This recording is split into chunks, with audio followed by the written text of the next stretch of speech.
ان الحمد للہ والصلاۃ والسلام علی رسول اللہ اعوذ باللہ من الشیطان الرجیم بسم اللہ الرحمن الرحیم قال اللہ تعالیٰ فی سورۃ المؤمنون والذین هم عن اللغو معرضون کہ فلاح یاب مومن وہ ہیں جو لغویات سے گریز کرتے ہیں۔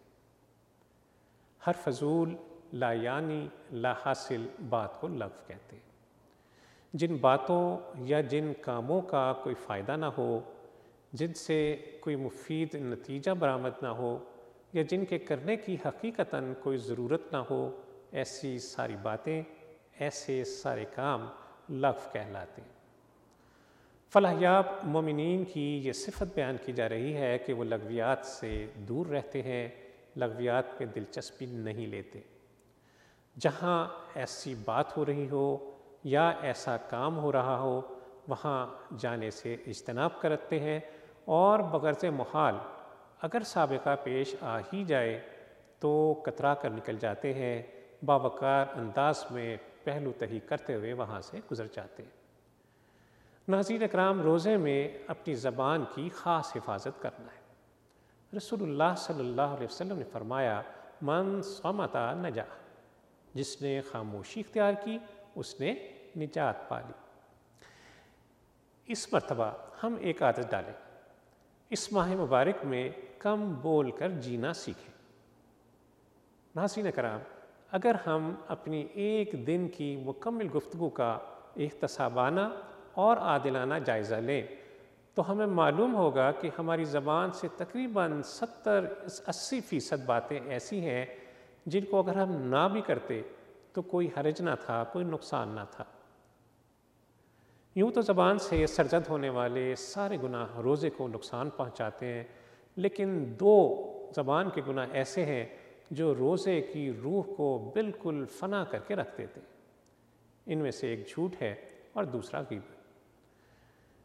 قرآن میں جھوٹ کے بارے میں اللہ تعالیٰ کا ارشاد ہے کہ فَاجْتَنِبُوا الرِّجْسَ مِنَ الْأَوْثَانِ وَاجْتَنِبُوا قَوْلَ الزُّورِ، کہ تم لوگ بتوں کی گندگی اور جھوٹ سے کنارہ کش رہو۔ رسول اللہ صلی اللہ علیہ وسلم کا فرمان ہے کہ جو شخص جھوٹ بولنا اور اس پر عمل کرنا نہ چھوڑے تو اللہ کو کوئی حاجت نہیں کہ وہ شخص اس کے لیے اپنا کھانا پینا چھوڑ رکھے۔ اسی طرح غیبت کی شدید مذمت فرمائی گئی، وَلَا يَغْتَبْ بَعْضُكُمْ بَعْضًا، اور پھر کراہت کی اتنی شدید کیا يُحِبُّ أَحَدُكُمْ أَنْ يَأْكُلَ لَحْمَ أَخِيهِ مَيْتًا فَكَرِهْتُمُوهُ، تم میں سے کوئی کسی کی غیبت نہ کرے۔ کیا تم میں سے کوئی یہ پسند کرے گا کہ وہ اپنے مردہ بھائی کا گوشت نوچ کر کھائے؟ تو ناظرین کرام، یہ 2 زبان کے گناہ یعنی جھوٹ اور غیبت ایسے گناہ ہیں جو روزے کو اس طرح چاٹ جاتے ہیں جیسے دیمک لکڑی کو، روزے کی روح کو فنا کر کے رکھ دیتے ہیں۔ تو روزے کی حالت میں بالخصوص ان 2 گناہوں سے ہمیں بچنا ہے۔ ناظرین کرام، جب 30 دن مسلسل آپ زبان کی حفاظت کی مشق کریں گے تو انشاءاللہ سال کے 11 مہینوں میں یہ کام آپ کے لیے بہت آسان ہو جائے گا۔ یاد رکھیے، رمضان المبارک کی یہ ریاضت، یہ مشقت باقی زندگی کے 11 مہینوں میں سال کے باقی تمام عرصے پر محیط ہونی چاہیے۔ خدا نہ خواستہ ایسا نہ ہو کہ شوال کا چاند نظر آئے اور زندگی پرانی ڈگر پہ پلٹ جائے تو رمضان کی ساری محنت، ساری مشقت کہیں عقارت نہ چلی جائے۔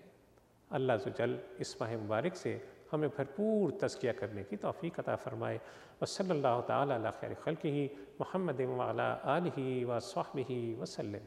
اللہم صلی علی سیدنا محمد وعلی آلہ وصحبہ وسلم۔ اللہم صلی علی سیدنا محمد